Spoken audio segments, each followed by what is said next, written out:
È tornata la paura a Mestre, come confermano queste immagini girate da un residente dalla finestra di casa sua, via Piave, domenica sera scorsa. La zona non è di quelle sicure neanche per i militari. Lo sanno bene i lagunari del reggimento Serenissima che, sebbene armati, sono stati sfidati e letteralmente cerchiati da alcuni africani intervenuti nel tentativo di salvare un loro connazionale dall'arresto per droga.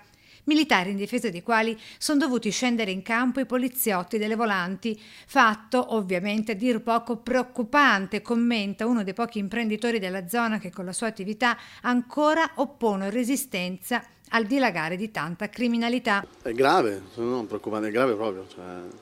Queste persone che vanno presi, messi sui barconi, un'altra volta mandati a casa loro.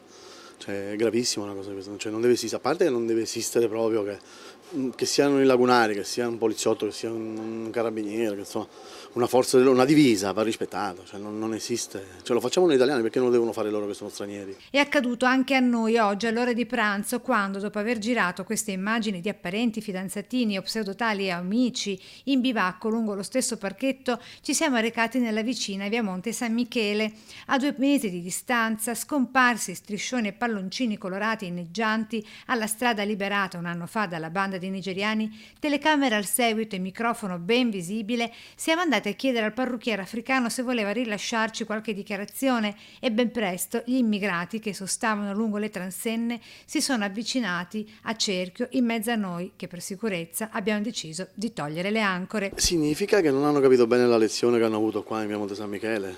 Se ogni tanto gli rammentano oppure gli danno la possibilità di non farsi mettere più, perché adesso io ho visto che in via Piave si sono ancora messi, se gli rammentano ogni tanto che insomma lo Stato c'è, che comanda comunque, insomma chi comanda, loro staranno più tranquilli.